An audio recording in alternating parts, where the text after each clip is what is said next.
भारत और पाकिस्तान के रिश्ते कुछ ऐसे हैं जो हर 10 से 15 साल में बिगड़ते रहते हैं या बनते रहते हैं।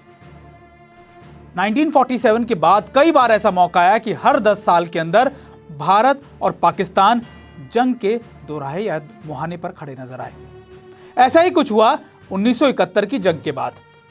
बांग्लादेश का क्रिएशन हो चुका था, लेकिन 1984 में यानी 1984 में एक बार फिर भारत और पाकिस्तान के बीच एक छोटी जंग छिड़ने की उम्मीद हो चुकी थी और उसी समय चलाया गया ऑपरेशन मेघदूत।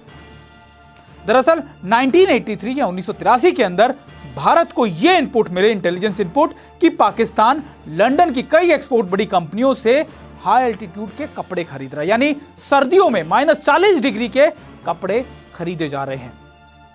यह पता होते ही भारत की लगातार इन्वेस्टिगेशन एजेंसीज इसको पता करने में लगी कि आखिरकार पाकिस्तान को इन कपड़ों की जरूरत क्यों पड़ गई।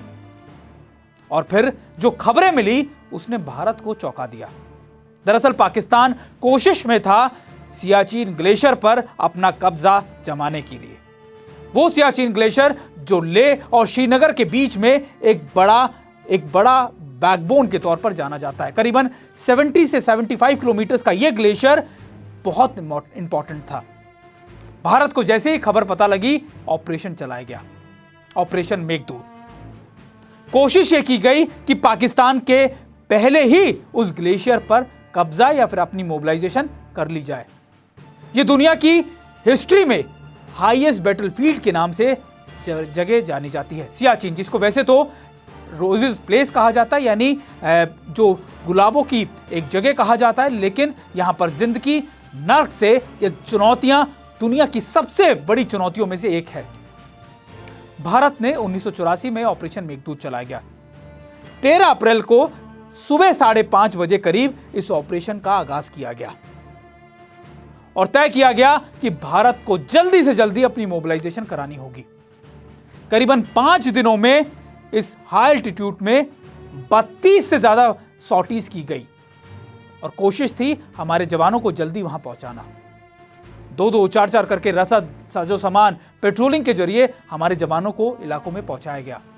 करीबन 16 से 20 हजार फीट की ऊंचाई पर जवानों को डिप्लॉय किया गया। MI-8 और चेता जैसे हेलीकॉप्टर का इस्तेमाल किया गया और जब पाकिस्तान को यह पता लगा कि जहां पर वो ऑपरेशन चलाने की कोशिश कर रहे थे वहां तो भारतीय फौज पहले से मौजूद है, पाकिस्तान हड़बड़ा गया। पाकिस्तान को समझ में ही नहीं आया आखिरकार वो अब करे क्या। लेकिन यह ऐसा मौका था जिसने पहली बार भारत के ऑफेंसिव ऑपरेशंस को दिखाया।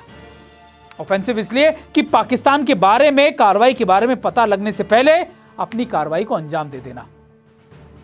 शायद ऑपरेशन मेघदूत ने ही भारत के मिलिट्री इतिहास में एक टर्निंग पॉइंट ले लिया और अब यह कहा जाने लगा कि भारत अगर कोई भी इनपुट मिलेगा तो उससे पहले अपने ऑपरेशन चलाएगा। और यह काउंटर ऑपरेशन इसलिए क्योंकि पाकिस्तान हर 10 साल में एक बड़ी साजिश के साथ जमीन पर उतर आता था। 71 के बाद एक बार फिर पाकिस्तान को मुंह की खानी पड़ी और यही थी भारत की एक और नई शौर्य गाथा। जुड़े रहिए TV9 भारतवर्ष के साथ, हम आपको इसी तरीके की शौर्य गाथाओं के बारे में बताते रहेंगे।